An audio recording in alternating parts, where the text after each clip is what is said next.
Important है। मतलब space और टाइम जो है ये न्यूटोनियन मैकेनिक्स में, स्पेशल थ्योरी ऑफ रिलेटिविटी में और जनरल थ्योरी ऑफ रिलेटिविटी में ये बहुत इंपॉर्टेंट है। मतलब अगर कोई पार्टिकल है तो किसी स्पेस में होगा, अगर कोई इवेंट हो जाता है, event I will define this later, event क्या है इसको बाद में हम अंडरस्टैंड कर लेंगे, लेकिन अगर कोई इवेंट हो रहा है तो वो एक खास जगह पे होगी और एक खास टाइम पे होगी। तो इसी वजह से स्पेस एंड टाइम जो है ये बहुत इंपॉर्टेंट है। ये अगर हम न्यूटोनियन मैकेनिक्स को ले लें या हम रिलेटिविस्टिक मैकेनिक्स को कंसिडर कर लें तो स्पेस टाइम बहुत इंपॉर्टेंट रोल प्ले करता है। तो इसको अगर मैं लिख दूं, when a particle is moving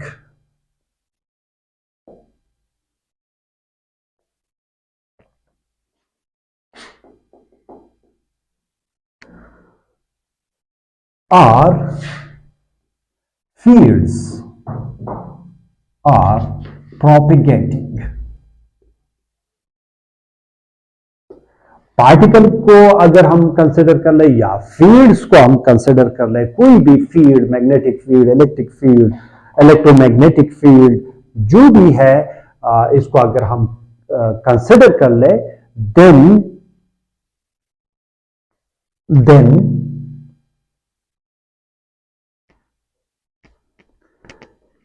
these must need a space and time। कोई पार्टिकल है वो मूव कर रहा है तो इसके लिए एक स्पेस होना चाहिए और वो एक टाइम के साथ मूव कर रहा है। कोई फील्ड है वो प्रोपिगेट कर रहा है तो वो उस फील्ड के लिए एक स्पेस होना चाहिए और एक टाइम में प्रोपिगेट करता है। तो ये जरूरी है, space and time.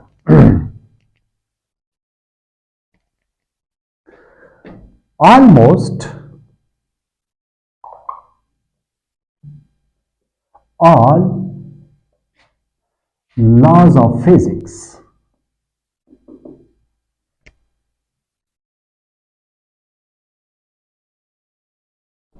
involve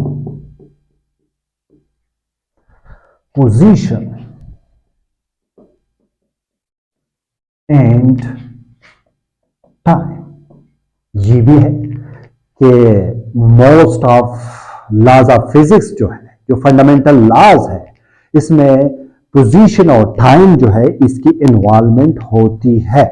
for example अगर हम न्यूटन सेकंड लॉ को कंसिडर कर ले, Newton second law states that F is equal to ma, where m is the mass of the particle but this is the acceleration, then we can say that this is dv divided by dt, and further this is equal to md square r divided by dt square।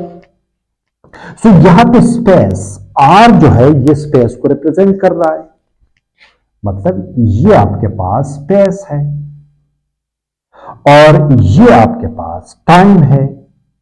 जो space है वो time के साथ change हो रहा है तो आपको एक फोर्स मिलेगा, ठीक है, अगर m हमारे पास मौजूद है।